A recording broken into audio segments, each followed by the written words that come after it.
Renfield and the Count. Excerpted from the diaries of Paul Blatty, collected by permission from the Lakeshore County authorities on August 17th, 2020. 3/15/2012. I've become absolutely fascinated with Tom. These last few months of my high school year, I have taken it upon myself to better understand him. I found that during lunch I strike up individual conversations with Tom as my other friends sit stupidly with their hands in their laps. We talk about music and girls and most of all, death. Tom has studied many different philosophical writers, such as Plato and Immanuel Kant, and transcendentalists like Ralph Waldo Emerson and Henry David Thoreau. He also speaks highly of John Locke, and once argued that a human soul has a mind of its own. For someone who has such a negative outlook on life, Tom is well read with the works that express the exact opposite. He keeps his mind open while keeping it closed. Though we talk a lot about the possibility of a god and the specialities of life, we do not discuss Tom's ambition to become a serial killer. Apparently, I am the only one he has entrusted with his dark secret. I feel honored and a little excited to keep such information. Tom still scares me on a small scale, but I also respect him on a much grander scale. In truth, Tom has said what I have only thought about in my darkest of moments. No matter how much I refuse to accept Tom's theory, I have thought of killing another human being, but these thoughts are passed off as juvenile inquiries, deemed too sinful for coherent contemplation. I'm scared to admit this to Tom. I still remember the day my grandmother passed. I remember watching the life run out of her, and how I retained my tears as though in short supply. Sure, I could have cried, but I was too consumed with the show that was unfolding before me. While my family had hurried out of the room, I had stayed to stare into my grandmother's death mask. I remember looking past her slack jaw into a dark rabbit hole, half expecting to stare heaven in its golden eye. Part of me believes that by watching my grandma die, I've come closer to understanding the mystery of life. By that logic, it appears completely plausible that the more death I experience, the more godlike I will become. I know Tom feels the same way. Tom wants to be God as well, but somewhere he has gotten lost along the way. While I perceive my encounter with death as an assurance of an afterlife, Tom has taken his encounter at the funeral home as proof for tragedy. Whatever he saw there was enough to convince him that life was cruel. Why would a god allow something as despicable as a funeral home to exist, where the dead are showcased for the living and dressed up like life-size dolls? We are exact opposites. We should rub each other the wrong way, but I like to think of our friendship as a magnet, composed of polar opposites, sure to strike a bond. I want to know everything about him. The first question I asked him this morning was if he'd ever killed before. He was leaning up against the lockers at school, waiting for the next period to begin. This is what he said. Never another person, but I've killed a ton of animals. When I was a kid, I used to dissect them. I tried to act as a surgeon at a mortuary, extracting the insides, stuffing them with sawdust and hay, before sewing them up. They never kept. I asked him who he absolutely hated. Who would be the first on his list?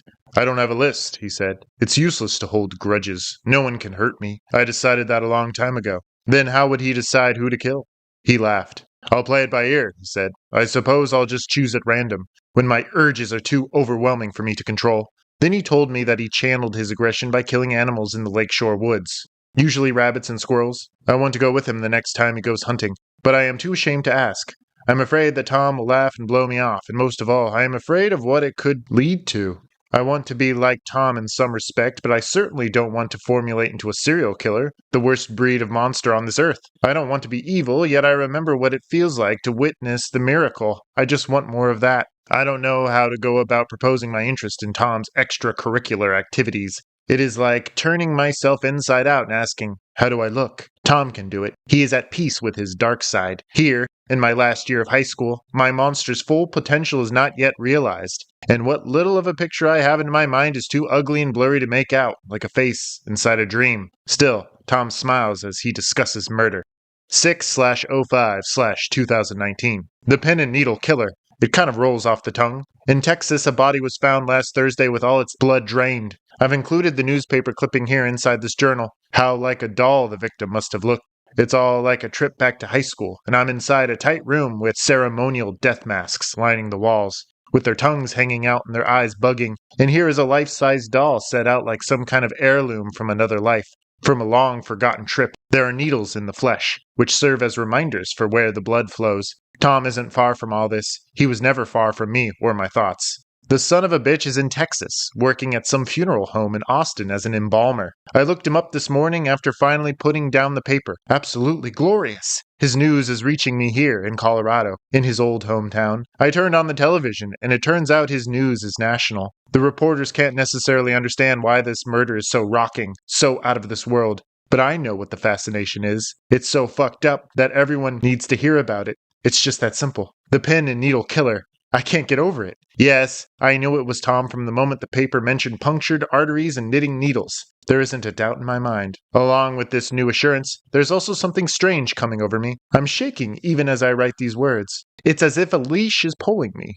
But in all sorts of directions, back and forth and side to side, I can't explain why. But I keep picturing Tom in my mind as I once knew him. He's holding the leash. I want to follow. Well, at least Tom grew into his clothes, so to speak. He became exactly what he had dreamed, no matter how sick it was. I wanted to be a poet, writing pieces for literary magazines or books, but here I am, substituting for ill high school teachers 3 times a week. Thank God I have my campground. If that was to leave me too, I would have nothing to stop me from moving down to Austin, to do God knows what. I'm scared of what these feelings could amount to.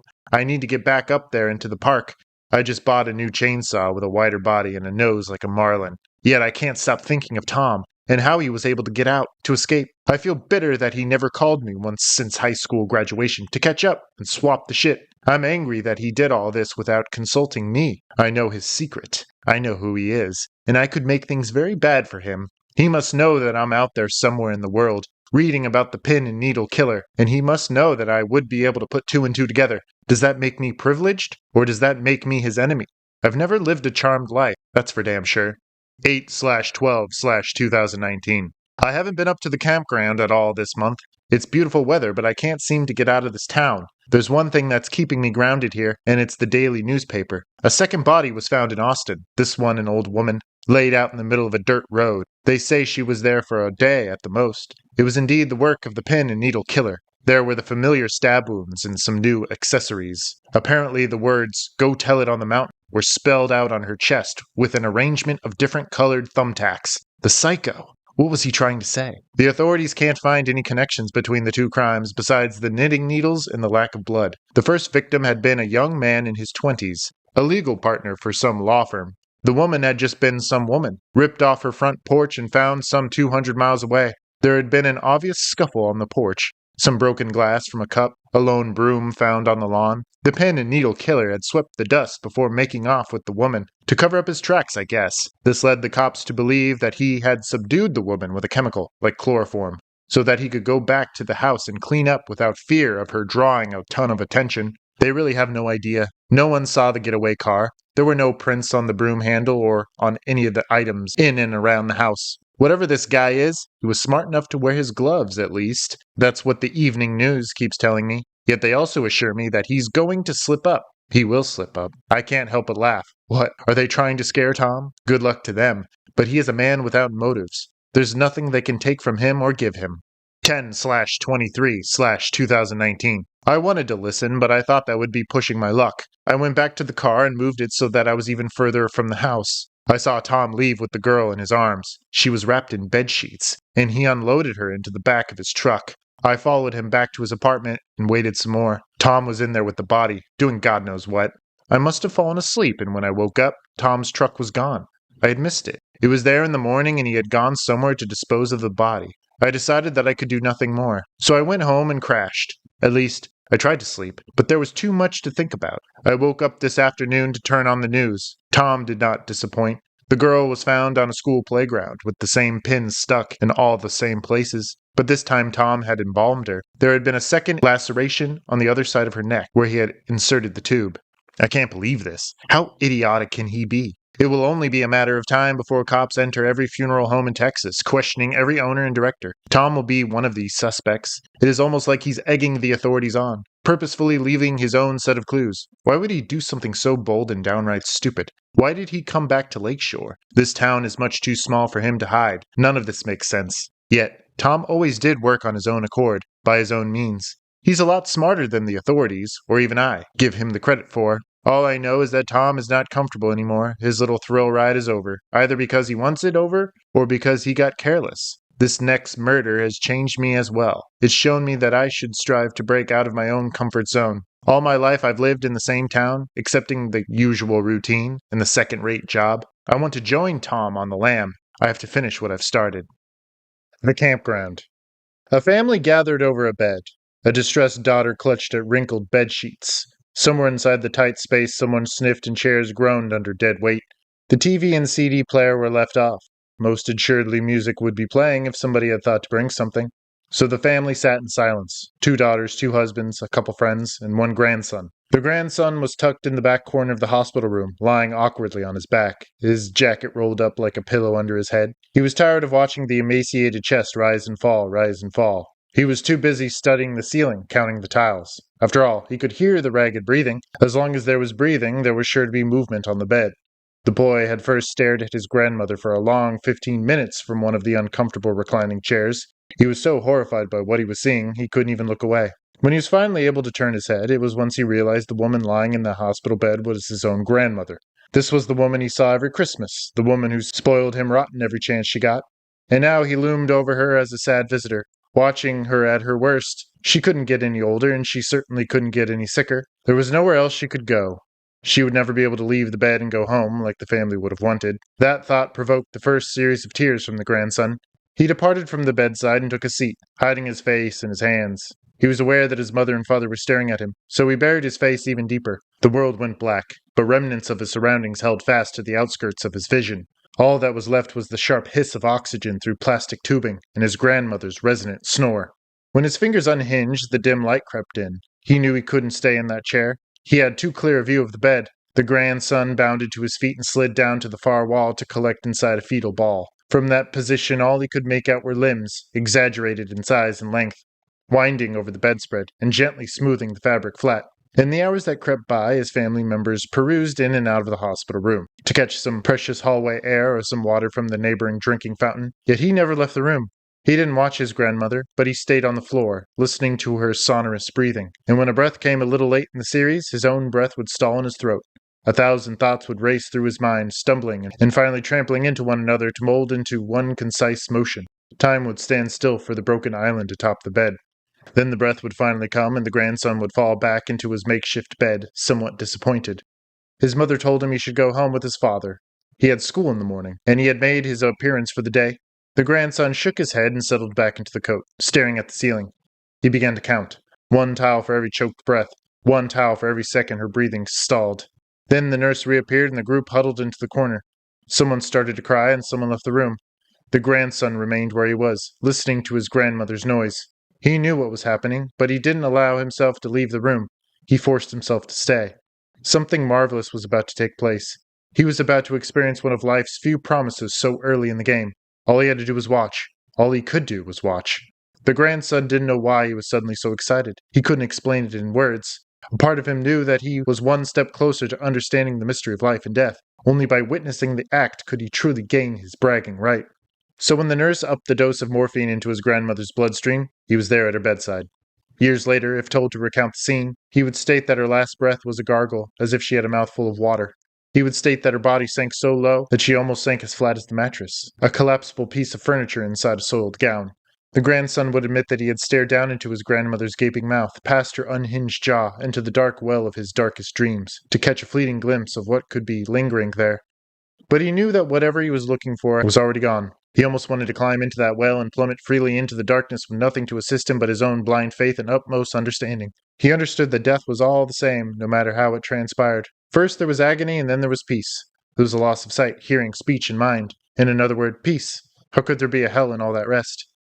At the bedside he closed his eyes, inhaled through his nose, and held it. Soon the bitter cries from his family members were reduced to slow static, and his body exploded into dust. Brilliant lights lit up the darkness, and he thought that he could almost feel the heat on his face. A charge of pain rippled through his temple, and he came to on the hospital floor, with his family urgently milling around him. But he wasn't hurt. He was renewed somehow. He had tasted the unknown impossible, and it was so good. He wanted an encore. He wished that he were dead. Paul realized that he was driving up to the woods more and more often. He would routinely park his station wagon in one of the isolated parks and trudge up his favorite hiking trail. He knew the area well. There was a detour he could take apart from the path, leading deeper into uncharted territory, where the trees were so close their branches weaved together. Near a massive crumbling boulder, he left the path and disappeared amongst the heavy wood with only a duffel bag over one shoulder. He was never afraid of losing his direction. He had been off the trail too many times. Some 100 yards from the crumbling boulder, he had set up wooden stakes in the earth, each one a close distance from the last. This way he could safely follow the line of stakes another half hour or so into a clearing he liked to call his campground. No other person had ever wandered into his section of the woods, he was certain of that. It was too far from many of the main trails or streams. There the wildlife was rampant. There the air was thick and the brush was even thicker. On the mountain he felt absolutely distant from the outside world, as though stranded on an island somewhere in the Pacific. He ventured into his campground twice a week, once on Wednesdays and once on Sundays, and he stayed for long periods of time. He didn't want to push his luck by visiting more than twice a week. There were the authorities to think of, and the park rangers that he had seen countless times around the area. One Wednesday afternoon, only days after Paul's 25th birthday, he arrived at the clearing with his safety goggles already strapped across his face. With a hungry smile, he set his back down on a nearby tree stump and set about rifling through its contents. From the bag he extracted a rusty axe, which he tossed from one hand to the other, before setting it neatly aside. Somewhere a hawk screamed and took flight over his head. He looked once into the harsh sunlight and flared his nostrils. The sun was much more apparent here, because of the sheer lack of tree cover. It was only a matter of time before a ranger noticed the awkward bald spot on the mountain face and went probing the area. Paul knew that he would have to find a new spot sometime soon. Until then he was going to have a little more fun. Paul grabbed his chainsaw and yanked the pull cord. The calm forest instantly exploded with the saw's grinding snarl, its body spitting black smoke into the air. Paul approached a tree to his left and cut into it, the bark flaking away like dead skin. Once the saw tasted the oak's tough center, it began to groan and tremble in Paul's hands, the smoke clouding his senses. That was always his cue to arc his back and lean all his weight forward. He could feel the entire tree crack and bend. Leaves and pieces of branches rained down on him as confetti amidst a dramatic celebration. He could hear the tree screaming, in his mind and in his ears. In reality, there was only the sound of snapping wood as it gave way to the saw's teeth, but inside his mind, the tree's voice took on a more humanistic nature. The voices died just as the tree's last leg of support buckled. Dust sprayed Paul in the face, and the chainsaw was suddenly eating away at air. Paul almost lost his balance, but caught himself before he could fall forward into the terrifying blade. He was able to kill the saw and catch a breath as the tree toppled to the earth. It struck another neighboring oak, and both seemed to cling to each other with gaunt arms, before the broken giant finally rolled away and smacked the mountain with a tremendous crash. Every tree top swayed as an ominous cloud of airborne dirt overwhelmed the sky. Then everything went still again. Paul sighed and watched a flock of birds make their escape. He sat on the new stump, cleaning the sweat from his face with a handkerchief. After riding the goggles over his eyes and dusting the splinters from his coveralls, he was ready to begin again. He decided to retire the chainsaw for the day, so he returned it to the bag. He would only take one more. His eye caught another tree on the opposite end of the campground. There were already a circle of stumps surrounding this tree, marking the previous homes of its neighbors. He approached the tree with the axe in his hand. At first he caressed the oak's scaly bark and rapped on it with his knuckles, as if to say, "Anybody home?" When nothing appeared to answer, he smiled and stepped back. With a horrible cry, he wound his arm back and threw the axe's blade into the tree. There was a sensation like colliding with a brick wall, and Paul's arm snapped back to his chest like retractable pieces of measuring tape. The axe went pinwheeling into the tall brush, the head and handle completely separate from one another. Paul hit the weeds, clutching his chest and blinking tears of pain from his eyes, which collected in the lips of his goggles. He looked up at the tree with a new sense of unsteadiness. He felt utterly useless beneath this frightening colossus in the sky. What truly startled him, besides the pain in his arms, was the fact that the tree didn't have a scratch on it. He got back on his feet and measured himself before the mighty oak. He touched the place where the axe had struck. There was a slight notch in its side, as though only a bird had pecked it with its beak.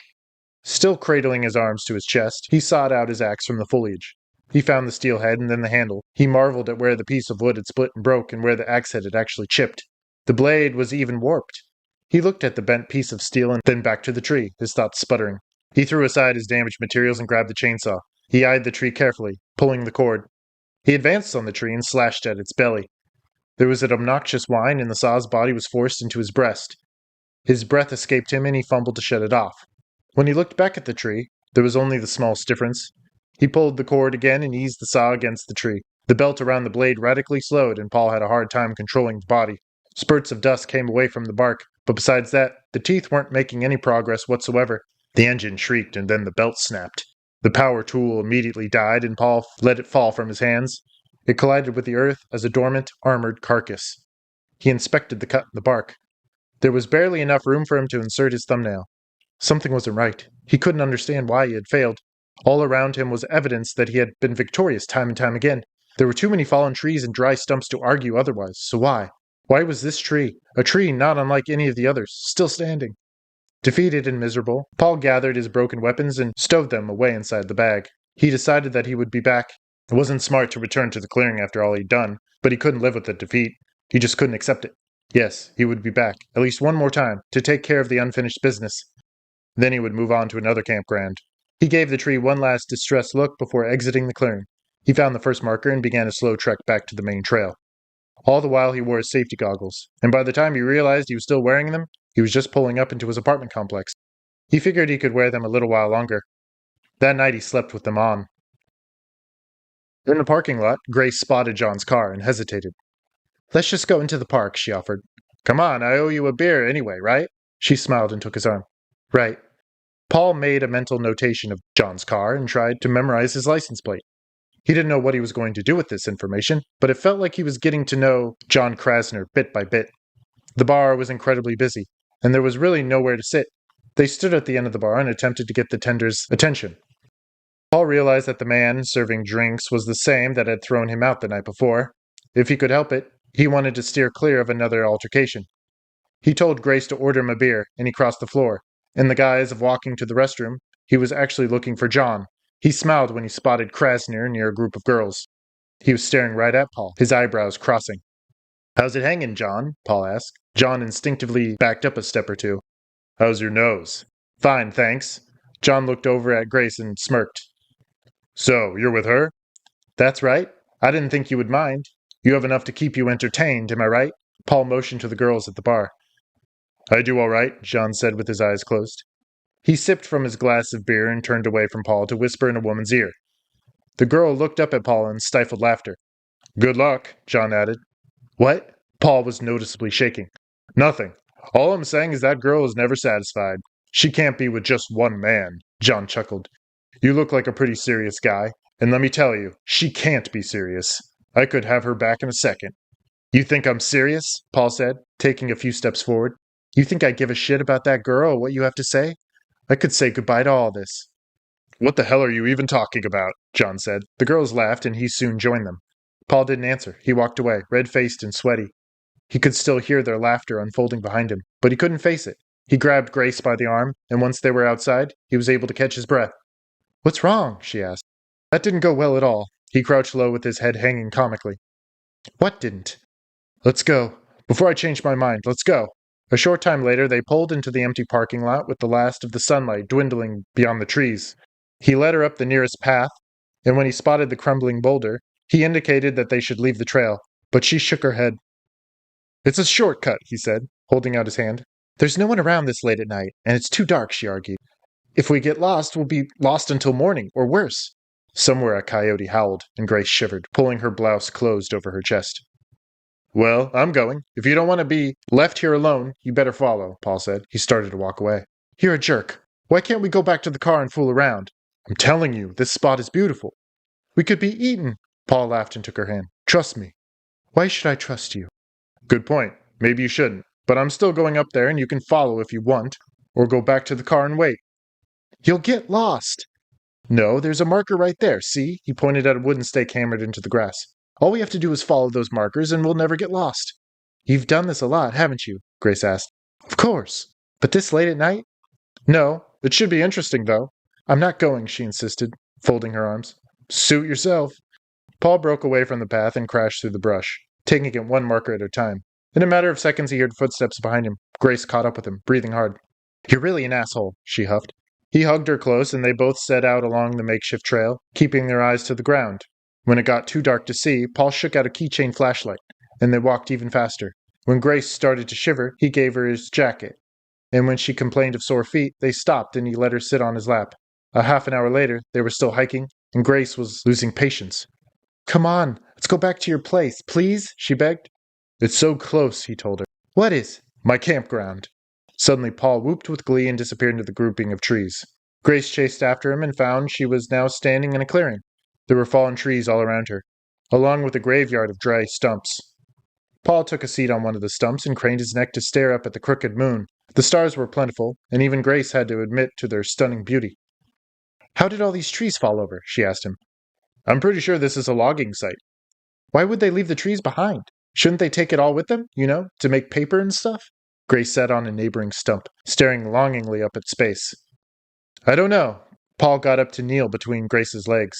He started to kiss her hands, tasting her salty skin with his tongue. Paul tried to initiate sex, but she wasn't having any of it. She was too busy staring up at the moon.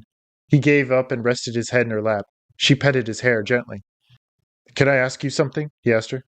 "Yeah." "What did you ever see in John Krasner?" "I don't know. He was kind. He paid attention to me." "You know he just wanted to fuck you, right?" "And I wanted to fuck him. I wanted to fuck you." Paul looked up into her face. "How could you want to be with a guy like him? He's terrible. All he does is ever take advantage and tour around like a—" "What is it with you?" she said. "In the bar tonight you went right up to John. I saw you. I don't understand why you're so obsessed with him." "I'm not obsessed with him. I just hate his guts." "You said you didn't even know him. How could you hate someone you don't even know?" "It's easy," Paul snapped. "I can't believe you." She withdrew from the stump and proceeded toward the end of the clearing. "Sure, John only had one thing on his mind when he talked to me. But so did you. I saw the way you looked me up and down." "That's not all I wanted," Paul retorted. "That's true. You wanted to rub me in John's face. You only brought me into that bar tonight to make him jealous. But he wasn't, was he?" "No, John is never lonely." Paul didn't know what to say. He could only sit there in the grass looking at her stupidly. Grace sighed and sat on a different stump, this time with her back to him. Something inside Paul lifted. He had brought her to the clearing for a reason, other than sex. She stood up and swayed with the cool wind. As he approached her, everything was in slow motion. The trees, the shrubs, and the stars all seemed to smear together. The only thing in focus was Grace's curling hair. His smile was now a wild grimace, and he held meaty hands over his head, as if to catch the wind. Laughter echoed inside Paul's mind, and it wasn't his own. Paul bent down behind Grace and reached for her neck. Inside his mind he was screaming, bathing in gushes of warm blood. "I wanted more than you may think," Paul whispered. He placed his hands on her shoulders and squeezed. In his head, he was tearing flesh from bone and howling like a wolf. Paul winced and tightened his fingers around the sides of her neck. He closed his eyes and could see Grace lying dead and heavy in the grass, her tongue hanging out of her open mouth. He saw the red handprints alive on her throat. Cold fingers touched his hands and his grip loosened. Grace turned around and kissed Paul on the forehead. "I know you did," she said. "I'm sorry. You're a good guy, Paul. You're just so angry. You need to learn how to deal with your aggression. It could kill you if you're not careful." His hands fell away from her, and he leaned into her chest. "Are you ready to leave?" he asked her. "Yep." He looked up from her arms, and the tree was there, standing taller than before and crawling with shadow. He remembered how the axe had come apart in his hands and how the chainsaw had overheated. The tree appeared to wave at him, to welcome him back. It had been waiting. The last time he had seen it, the branches had been naked and gnarled, but now they were ordained with healthy buds. It was doing so much better than he was. While he was wasting away in his room, tossing and turning in bed, the tree was thriving alone. Even after all its neighbors had died out, the tree was still fine, if not better. "Let's go," Grace said. She led him back to the first stake, her hand in his. For the second time in a row, Paul left the campground a failure. The Count. His father was cutting him down again, all the while avoiding his eyes and gripping the steering wheel with rock hands. The boy was afraid of being struck in these frequent circumstances, but his father rarely raised his fist with harmful intent. It was just the man's body language that scared the boy. His face would turn red and all the unseen muscles would stand up underneath his clothes. Muscles the boy had never expected to see on a human body. His father would rant and rave with the sharpest of voices. His threats were always meaningless, but the boy could never get past that harsh, jagged tone. He wondered if that was what God's voice had sounded like in the Bible's Old Testament. Had Adam and Eve quaked with the same primal fear as he did every Sunday night he forgot to take out the trash? They must have known that God could strike them down any minute, but the voice was enough to send them packing. It was when the wrath didn't come that they were scared the most, the boy figured that day in the car. Threats are threats, yet without that booming voice in the muscles, nobody would ever take anyone seriously. The boy had gotten into another fight at school. One of his classmates had called him a pussy, and he responded by pushing the boy down a flight of concrete steps in the schoolyard. The injured classmate would need a cast and several stitches.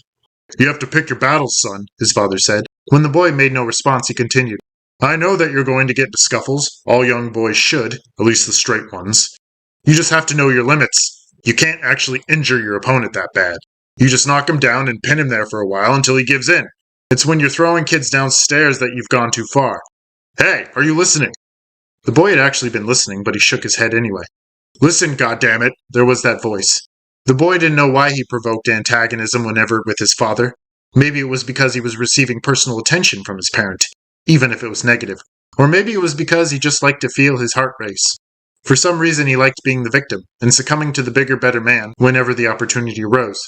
He had no problem admitting he was the weaker of the two, but if he knew he was stronger, like with the kid who had called him a pussy, he was going to prove his position, and for once look down over the victim.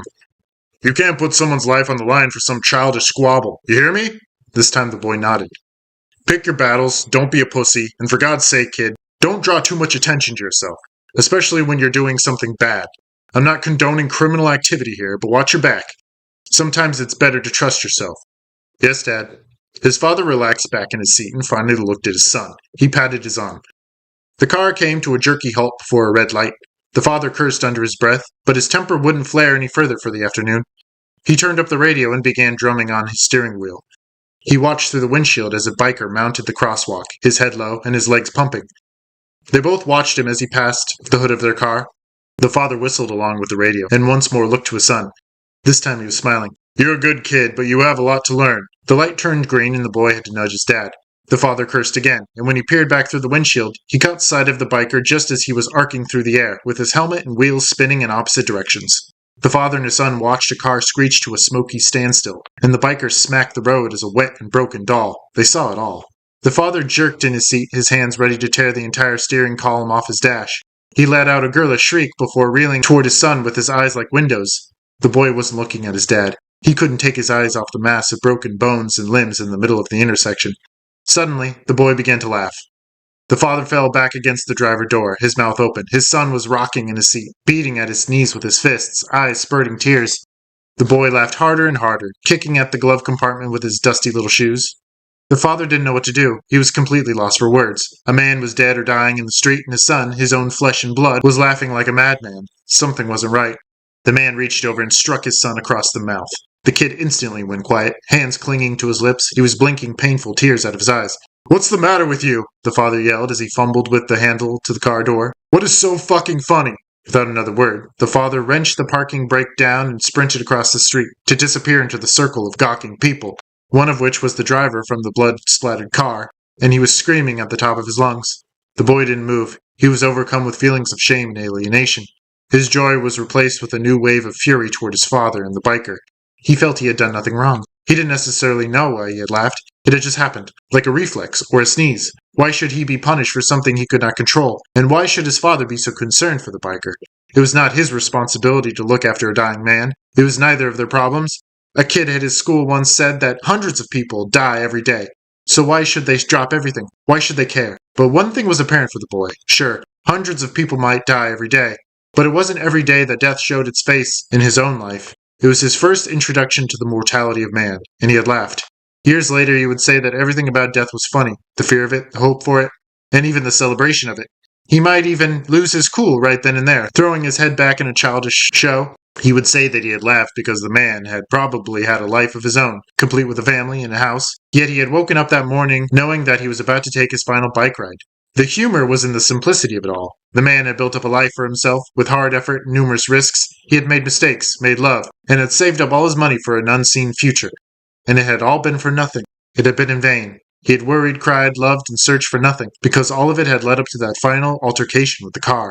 For the boy, this realization was hilarious.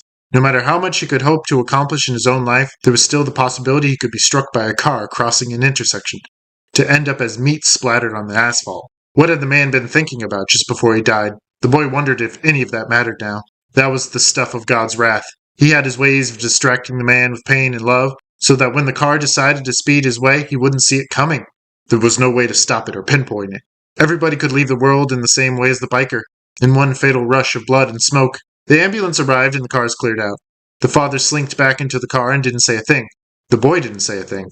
His father was awkwardly slumped in his seat, all the lines in his face sagging, as though his skin was about to slide off his skull. They were both surprisingly calm up until dinner time, when the news came on, and the boy had to escape to his room, so that he could safely laugh into his pillow without the fear of punishment. He liked it better when there was no barbed wire behind the booming voice. He liked to feel his heart race without the prospect of retaliation, because it was only when the fury didn't come that he had a chance to wait up every sleepless night, wondering when the lightning would strike.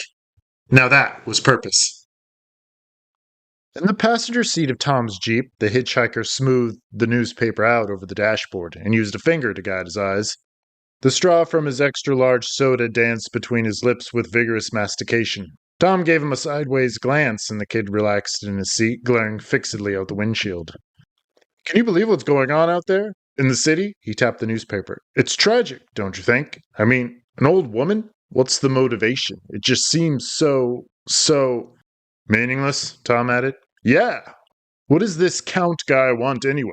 Attention? Some way to go about it.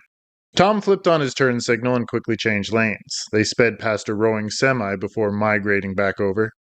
Maybe there is no reason, Tom said. Then why do it? I think he's trying to send us a message.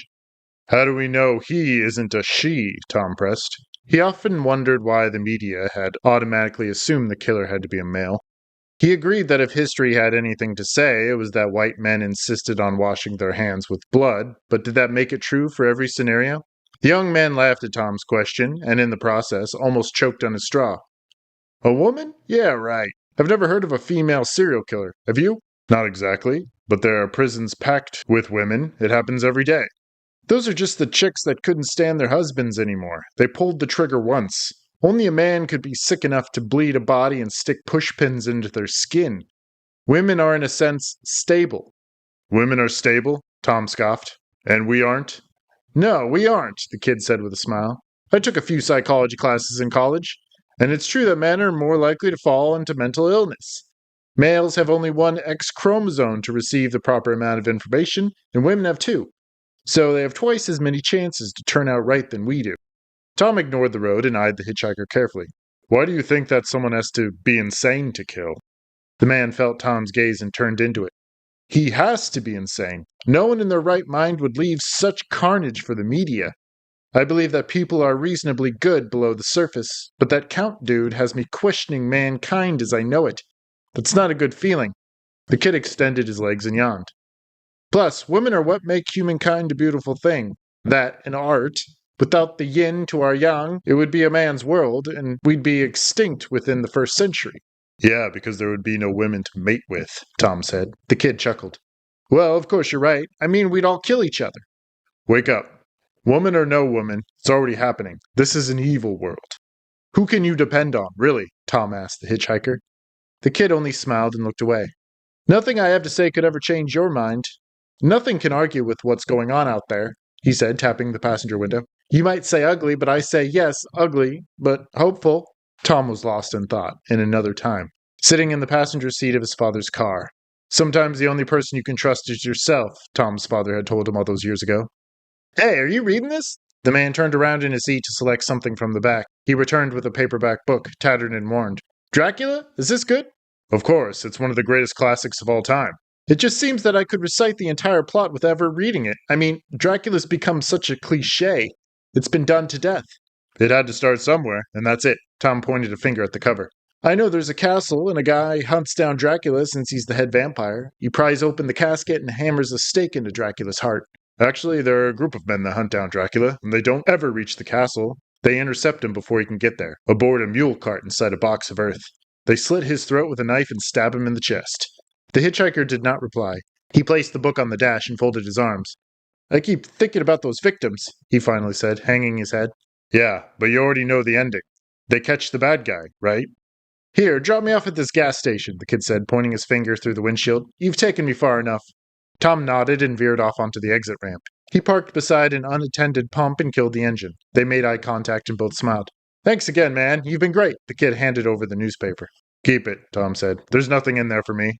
The hitchhiker set out across the blacktop, the paper rolled up in his fist. Tom stepped out of the car and watched the kid go. He decided he could use a pit stop, so he ducked into the convenience store to find the restroom. When finished, he walked back out into the sun and stopped. His Jeep was gone. He went rooting through his pockets and cursed. His car keys were nowhere on his person. He had left them in the ignition. He took a seat on the curb and shaded his eyes. Something was there beside the pump. He darted over to the spot and picked up the newspaper. He tucked the paper underneath his arm and spat into the wind. Don't Don't! The voices bounced carelessly across the gully, duplicating and thinning, sharpening and dying. It was 1 a.m. The white pickup truck was parked on the shoulder just over their heads. The woman soaked her body in the 2 inches of water, choking on her words. Tom wielded a shovel he had fetched from the back of the truck. He had already struck the woman once by the road. She had rolled down the gully to rest with her fat belly exposed and her pants caked with mud. You thought you were only picking up a hitchhiker this afternoon, and you got a bad guy instead. The same thing happened to me. I was screwed over, and by chance, you were too. No, no! Breathing hard and using the shovel as a support, he climbed back to the edge of the road. By 2 a.m. that morning, he was just leaving the state of Texas. Helsing and the Count. Tom was required by the state to wear a respirator, but he wasn't feeling it that morning. He was fully clothed with his hair tied back and his gloves pulled tight over his hands. Yet he didn't want to cover his face. Everything was so damn sterile about his job. That was the only part that absolutely drove him crazy. It was about time to get a little dirty, and besides, it wasn't every day he got to work on a familiar body twice in the same month. His assistant had wheeled the deceased into the room from the refrigerator, and had already placed the body on a stainless steel table. Tom wheeled his tray of instruments closer, and when he took a seat on his stool, he put his face inches from the dead man's nose and blew air over his sunken face. Remember me? Tom said. He placed his fingertips over the dry wound in the man's neck, just at the carotid artery. Then he traced his hand down the man's cold arm. Tom grasped the wrist and squeezed. The blood had already been drained, leaving less work for Tom in the embalming room. If I'd known I'd be seeing you again, I would have embalmed you right then and there, he whispered into the dead man's ear. The last place he probed with his finger was the 1-inch gash in the man's upper thigh, just above the groin. Now the skin was so cold, so leathery. It was lucky that the body had been found early in the morning and not in the afternoon, or there might have been a spoiled banana on his work table. A serial killer, Tom thought to himself. It was the work of a serial killer. The police had never seen anything like it before. There had been steel knitting needles protruding from the body in select places, but not in random places. They had been stuck carefully into the arteries, to drain the man of his blood. An autopsy had been performed, and the cause of death was most certainly from the puncture in the man's neck. Then, as the man had been dead or dying, the rest of the ritual had been performed. A ritual! Tom thought hungrily. He couldn't rightly believe the amount of doom and gloom that was prophesied in the morning headlines. There was a serial killer in Austin, and it was only a matter of time before more turned up dead. In the obituary, it proclaimed that the body of Randolph Morris would be taken to the Green Mortal Funeral Home by that afternoon. Tom had choked on his oatmeal there at his kitchen table. The man he had left naked and blue inside a dumpster would be transported to his workplace, to be entrusted into his hands. The sheer irony was terrifying, but somehow calming. It was all horribly personal for him. It was better that he finished what he began. It was better that he buried the poor son of a bitch. He couldn't ignore the hand he had been dealt. The first human being he had ever murdered was now being forced back into his life. It was as if by taking everything away from the man, he was now forever responsible for him. Randolph Morris, his new orphan pet. That was another thing. The name in the paper. He hated to know that he had killed Randolph Morris instead of some haphazard man he had nabbed from a parking lot. The spontaneity had been so exuberating for Tom, and it was worth looking forward to in the near future. He didn't know when the next urge would strike him, and that was half the fun. But the name ruined everything. It was a lot harder to look at the man inside his embalming room while he still had fresh memories in his head. Memories from the night he had stabbed him in the throat. As Tom got to work, another memory flashed before his eyes. He was 8 years old and his father was taking him by the hand. There were a set of heavy doors that opened on them to reveal a dreary entranceway with mahogany tables and candles and pitchers of flowers. The musty smell hit him first, almost like the smell in a hospital, but a little different. The flowers were there to cover up the heavy musk of death, but Tom could see through it, and he liked that he was able to distance the two. There was a viewing going on, and a man in a suit with clasped hands nodded at him. The coffin had been so shiny and new, Tom could see his face in its glossy coating. He remembered that he was much too short to see over, so his father had to pick him up. Tom shook away the memory, and his head responded with an excruciating ripple of pain. He dug his gloved palms into his forehead, where germicide trickled down his cheeks and spotted his plastic coveralls. When the feeling subsided, he gripped the operating table helplessly, glaring down at his victim with swimming eyes. "Why'd you have to come here?" he spat. He hung his head, crying nauseous orange fluid into the drain between his feet. Tom sighed and pulled the tray closer. First he washed the body from head to toe with a sponge soaked in germicide. Then he went about gluing the eyelids and mouth shut. After that he packed cotton into the man's nostrils to reduce that sunken skull-like look. He got up from his stool and retrieved the embalming machine from the other end of the room. With a scalpel, he carefully made an incision in the man's neck and inserted the end of the tube. He switched on the machine and watched the sickly colored embalming fluid inch its way up the hollow plastic. He sat back and watched, and every once in a while massaged a few places on the body where the fluid was collecting. He watched as the dyes inside the bloodstream gradually altered the pale flesh into a bright new hue to temporarily mask the calamity of death and its sheer ugliness. The man came back to life for a moment, only a moment, before Tom threw a tarp over him. Once his shift was over, Tom stripped off his plastic uniform and fluffed up his collar before the mirror. He ducked out of the cold embalming room and resurfaced inside the parlor, where one of the directors was speaking quietly with a woman between a stocky man's arms. Tom knew who these people were, Mr. and Mrs. Morris. Tom wondered if they had read the paper that morning. Of course they had. The woman caught Tom's eyes and they locked. He froze before the front door, his hand just turning the knob. For that split second, her face relaxed and her chin dropped to her chest. Without her even knowing it, she had stared into the eyes of her son's killer and had found the strength to look away. Tom tried to give her a small professional smile, a sympathetic gesture, not showing any teeth or gums, just a slight lift of the lips, but she had already planted her face back into her husband's chest. Hands slowly caressed her unwashed hair. Tom opened the door. "Can you believe what they're calling him?" asked the father as he petted his wife's head. "The pin and needle killer. How sick is that?" Yeah, Tom thought as he stepped out into the sunlight. So fucking sick. His job was starting to get to him. He couldn't possibly keep it as long as he was living a double life as the pin and needle killer. The lawyer was bad enough, but once the old man came into the home, he almost screamed in terror. Everything was coming back to crush him into the ground. He remembered that he had gone into the bathroom after fixing up the woman, and cried until his head hurt and his stomach lifted. He vomited into the toilet and lay there on the ground, watching through the gap under the door to make sure he was alone, and then he had cried some more. He couldn't possibly be an embalmer for the victims he had murdered the week before. It was too much for him to handle. He was starting to experience the itch again, gnawing at the back of his head and scrambling his vision. The day before, he had watched a young kid walking home from school and had almost pursued him. He had been too afraid of seeing the boy again on that cold steel slab. It was more than just a nightmarish case of deja vu. It was like working on the same project twice. Even when he knew it was perfect the first time around, he liked to remember the woman as he had last seen her, with the biblical message spelled out across her chest with thumbtacks. To see her second time with her wounds scrubbed clean made him sick. Before, she had been a work of art, but in the mortuary, she was just a dead woman, and he had killed her. Tom was going to quit. He was driving himself crazy there inside the funeral home, forever haunted by life-size ghosts from his past. Both of his jobs were overlapping, and that could not happen. Now he had to pick one or the other. Once he was forced to choose, he realized it wasn't much of a competition. His job as an embalmer had never felt like a career anyway. Even after the several years he had spent in school, it was more like a hobby, so that he wouldn't have to think so much about the outside. But now that he was experimenting on his own living and breathing subjects, he didn't need to dress up dead bodies for immediate families. No. What he had on the outside was much more satisfying. He figured that he could still take what he had learned in school and put it to good use. In truth, there really wasn't much of a difference between Tom and the pin and needle killer. They both dealt in death. But Tom was a lot more formal with his work. The killer only wanted to create art. On July 13th, he decided to put in his 2 weeks' notice and think about taking a job elsewhere. In all honesty, he was tired of the city. There wasn't another funeral home he wanted to apply for, not while he was busy leaving bodies for the trash men to discover. He could never go back to professionally mixing and injecting chemicals. A part of him felt dislodged. He had always identified himself with his job, but now that he was moving on, all he had left was that sinister title slapped across every newspaper in the country. PNK for short, Tom thought to himself. It would be fine. Over the years, he had gradually smuggled fluids and instruments from his work home with him.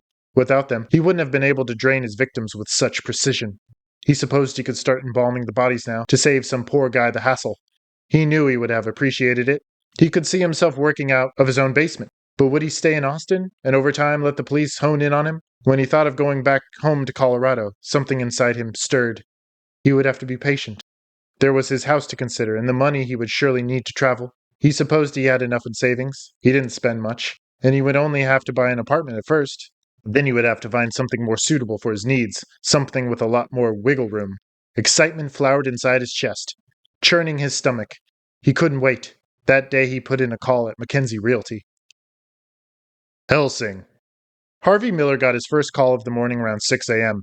He was just hanging up his coat inside the closet when the phone screamed. He didn't answer it right away. He sat down in his swivel chair and tapped on his desk. Then he put the receiver to his ear, said hello, and gave his name. "Hello, this is Sheriff Harvey Miller," a man's voice asked. "This is him? Harvey Miller from Lakeshore, Colorado?" "Yes, can I help you?" "I'm calling about the story in the paper." Harvey popped a toothpick into his mouth and softened it with his tongue.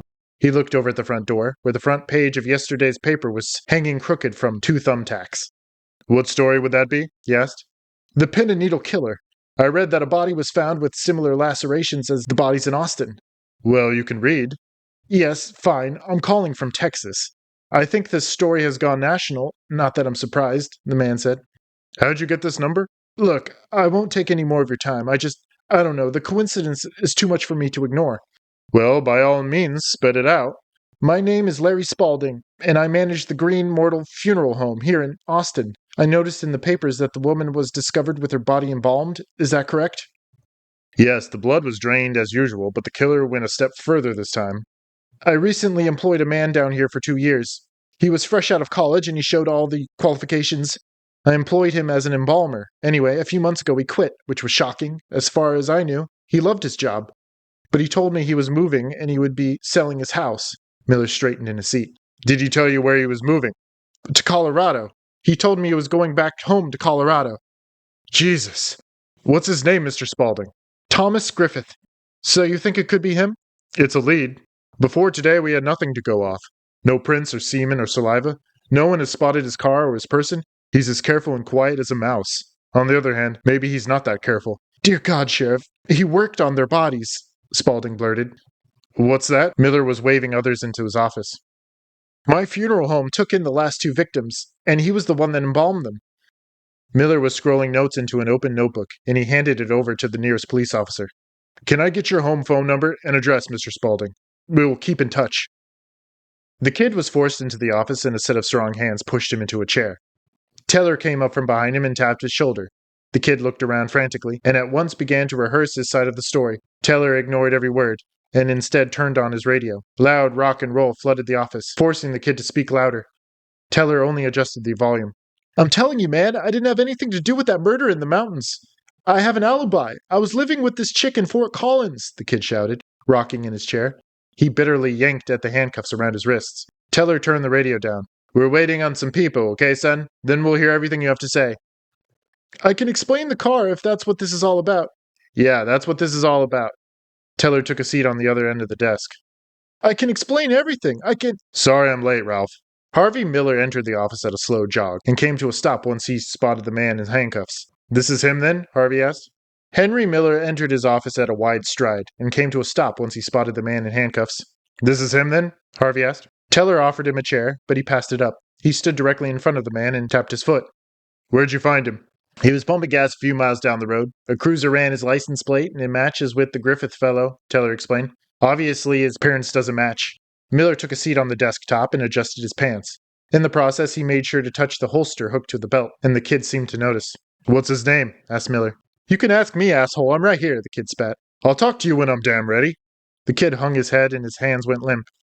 "His name is Tobias Stevens. He grew up in Texas, but now seems to be living in that car," Teller answered. "The car right outside? That's Griffith's Jeep?" "That's the one." Miller turned on the kid. "Now, how did you come to possess this vehicle?" "I found it." "You found it? What, with the keys in the ignition?" "That's right," Tobias smiled. "See, you get it." "He's a fucking rambler," Miller advised Teller. "Yeah, he does talk a lot." "No, I mean he's a hitchhiker. Griffith must have picked him up somewhere near the city." "And what did you do, Tobias? How'd you convince him to give you his car?" "I have a way with words," Tobias replied. "He told me he wanted to ditch his car. He was on the run or something. I said I'd take it, and I dropped him off at a gas station." "You didn't happen to drop him off at exit ramp?" Miller broke off to free a piece of paper from his hip pocket. "Exit ramp E217? You didn't happen to leave him at the side of the road, did you?" "No, a gas station, like I said."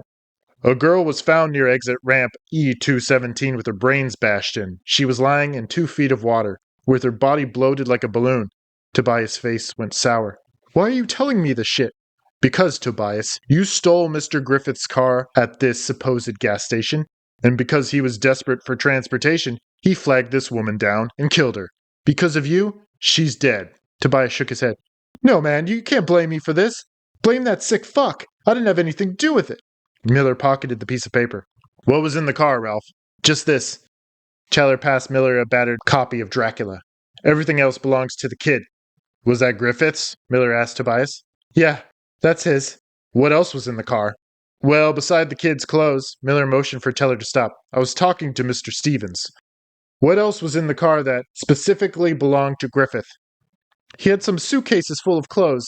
I got rid of that stuff. So all you kept of his was this book? Why? I like the cover.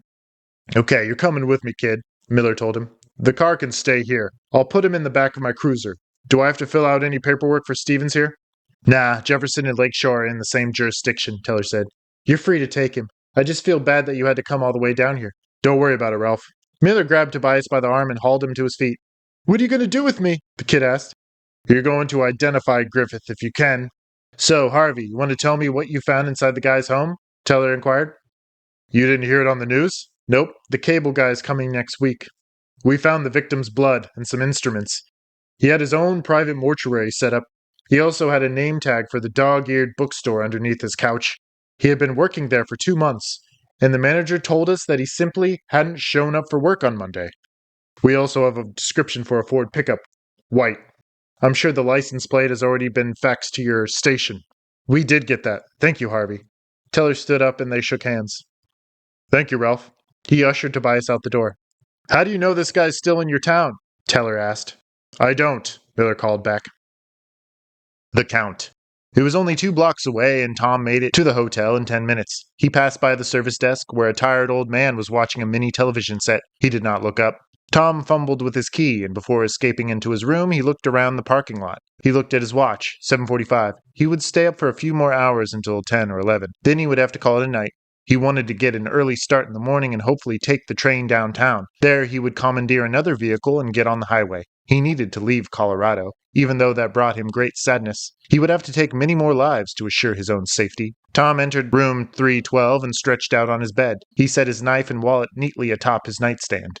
He turned on the TV, but couldn't keep his eyes open. At 9 p.m., a knock came at his door. In a daze, he asked who it was. There was no answer. He undid the chain and poked his head out. Paul came out from around the corner, his handgun upraised. Tom froze. Paul smiled and waved for him to come out of the room. Paul? He asked. Come on, we're going to take a ride, Paul said. How'd you find me? What did you do? There'll be plenty of time for questions, Paul replied. Now get into the car before I change my fucking mind. Renfield and the Count. Paul instructed Tom to leave the path. Tom was freezing. He barely had any feeling in his hands, but he continued to move them up and down his arms. He looked at Paul with puzzlement.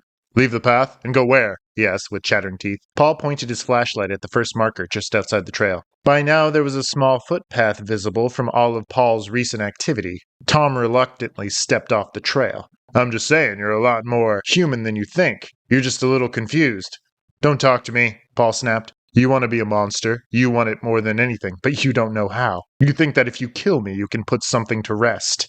Once I kill you, everything is going to be set right. You'll see, or maybe you won't. I'm the one that's going to see. You can't get over me, can you, Paul? There's too much going on in your little head. And you think by taking my life, you'll be able to finally think straight. You want to be me. You want to be the pen and needle killer. That angers you, doesn't it? It angers you that I can kill without any hesitation and you can't. You've always been that way. You can't honestly believe that by killing me, you'll become me, do you? You changed my life. Ever since I first met you, I never felt like myself. You robbed me of my innocence in my childhood. You made me into something ugly, Paul said. Don't give me that. You always had it in you, Tom answered. You were fucked up even before I met you. I don't know what you saw or what you did, but you were always sick. You just had a fine way of hiding it. You can't hide it anymore, can you, Paul? My whole life I've been torn. I just want to be whole again. You will always be that piece of me that won't fit, no matter how many different ways I try to rearrange you. The best thing I can do is throw you away. Then I can be whole again, or at least as whole as I'm ever going to be. We're so alike, Paul Blatty. You just can't see it. I complete you, and that scares the hell out of you. You're a miserable joke. You refuse to accept that which makes you normal.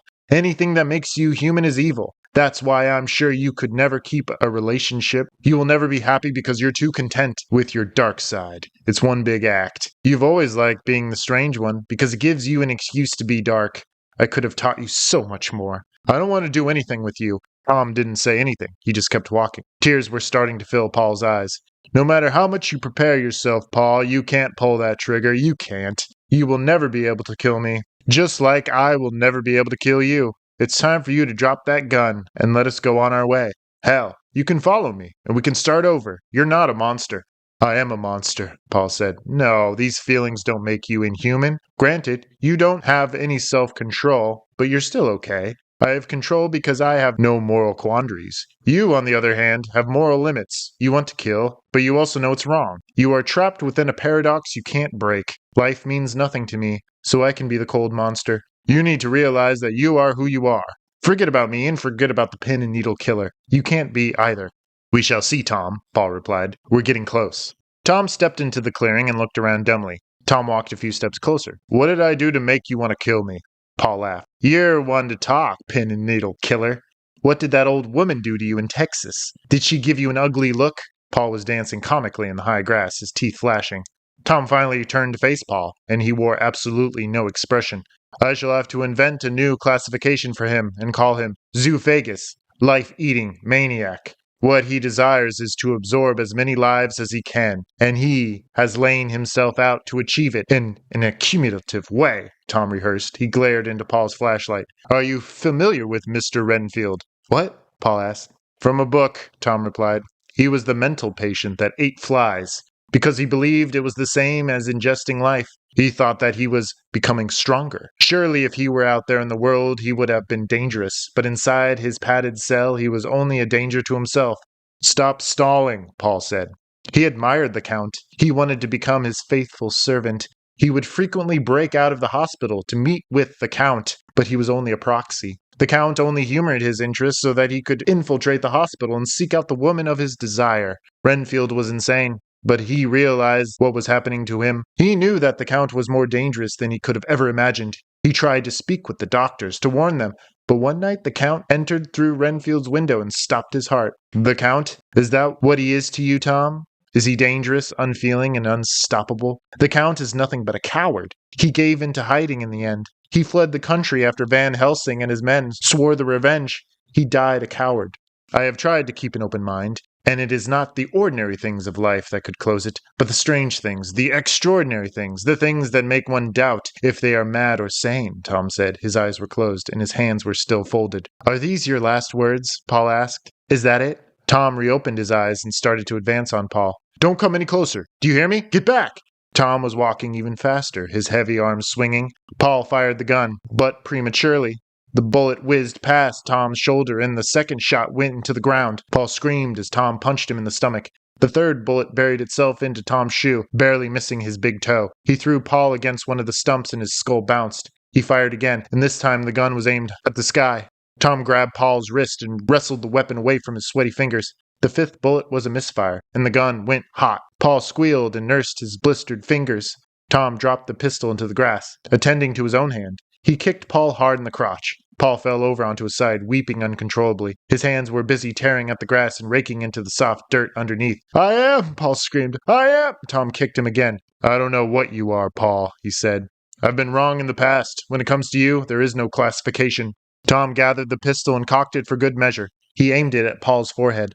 Paul looked up, but not at Tom or at the gun's barrel. He was looking at something over Tom's shoulder. And whatever it was, it caused him to stop crying. His mouth dropped open and his eyes grew to the size of coasters. Tom turned his head momentarily, yet there was nothing to catch his attention. There was only an empty clearing. He glanced back at Paul and frowned. Paul was smiling now. Somehow he was a child again, and Tom no longer existed. Tom turned around a second time, but there was nothing out of the ordinary. Paul, can you hear me? Paul was giggling. Spittle ran freely down his chin. Across the clearing, in Paul's mind's eye, a tree was burning. Brilliant flames of orange and red consumed the trunk in a healthy silhouette against the dark background. The fire met at a fine point near the canopy, spitting plumes of black smoke into the air. All the tree's limbs were bent up, as if to reach for the moon with blackened fingertips. Wood was popping and cracking, while bright embers, that resembled fireflies, rained down on the clearing and died before ever touching the earth. Somewhere near the middle, there was a tremendous crack, and the tree was in two pieces. Paul could hear the tree scream as it fell inward. The fan of fire embraced him like a warm washcloth against his forehead, and he knew that it was finally time to get some sleep. Tom shot him twice in the temple, before jamming the pistol into his pants. He found himself lost more than once, and it was only a matter of backtracking to the last marker. He regretted not taking Paul's flashlight with him. In the darkness, he was becoming more and more disoriented. His stomach was beginning to bubble, and his depth perception was doing him little good. Twice he stopped to vomit, but it wasn't from the cold or dark. It was from the image of Paul giggling through a mouthful of spit, and how quickly that smile of his had dropped once dead. Tom stumbled out of the woods and leaned upon a boulder for support. The trail was rolling out below him like a red carpet, and he gratefully followed. He didn't even realize that he was running. Helsing. At 9:20 p.m., Miller was parking outside of Ray's bar. There were already 2 cop cars on the scene, with their red lights flashing. Over his radio, someone was shouting instructions. In the back seat, Tobias heard it all. Someone had been shot outside of a bar. Miraculously, he was still alive, and an ambulance had already swung by. Miller got out of the car, but Tobias stopped him. "Hey man, can I take a piss?" Tobias asked. "We've been driving for hours." "You're gonna have to hold it for a while longer. This is a crime scene," Miller answered before slamming his door closed. "Then let me piss in the goddamn bushes. Hello?" He watched through the window as Miller joined 4 other cops. One of the men pointed at a car that was missing its windshield, and then at a red spot in the gravel. Miller looked back at his cruiser, and the men did the same. Tobias relaxed into a seat to avoid their stares. Miller returned a few minutes later and put his car into gear. "Where are we going?" Tobias asked. "Crazy," Miller answered. "Was it the pen and needle dude? Is he still around here?" "We're looking for an emerald green station wagon, Mr. Stevens. If you can keep your eyes peeled, I'll make sure your holding cell is finally furnished," Miller said. "Promise me I'll have the cell to myself, and you have a deal," Tobias added. "Deal." Miller sped up the road. He noted the cold skid marks leading up the wrong side of the street and pointed them out to his passenger. "Listen, if you want me to concentrate, you have to let me take a piss," Tobias said from the back seat. "It's excruciating, man. Come on, just pull over somewhere." "You know that's illegal, right?" "Forget that you're a fucking cop for 1 second and show me some mercy." Miller eyed Tobias through the rearview mirror. "Do you realize a man was almost killed tonight? Does that matter at all to you?" "And I'm about to die. Does that matter at all to you?" "Tobias, you met this guy. You know how dangerous he can be. We can't waste any time." "Actually, he was pretty cool to me. I was the one that kind of fucked him over." "Only you, Tobias, could piss off a wanted murderer." "I'm about to wet my pants. I've been stuck in this car all day in handcuffs listening to your fucking music. I haven't asked you one thing besides pull over and let me." Miller swerved over to the shoulder and hit the brakes. Tobias hit his head against the cage separating the front and back seats. "Jesus!" he screamed. Miller got out and tore open Tobias's door. "Do it already!" Tobias stumbled out into the dark and disappeared amid the tall brush. "You better speed it up," Miller advised the air. He leaned against his hood and listened to Tobias piss into the grass. Something caught his eye. His headlights were pointed directly across the road at the turnoff for the Tar Creek Park. He knew the place well. Often he took his family hiking up Deer Mountain to see the waterfall. That night there was a sign lying in the bushes. He jogged closer and saw that it was a yield sign. A car had come by and completely leveled it, most likely as it turned. Miller sprinted back to the car and yelled for Tobias to get in. "What's up?" Tobias asked. "God bless you, Stevens. You might have made the night." Tobias climbed into a seat and they accelerated away from the shoulder. "Where are we going?" "Into the park." Tobias shook his head. "The park? What park?" The emerald green station wagon was there, along with one other car, a car Miller did not recognize. It was a white convertible, and it was parked just as askew as the wagon. He got out of the car and inspected both vehicles. The wagon hadn't been driven in quite some time, but the convertible's engine was still popping from recent use. He ran back to his cruiser and got on the radio.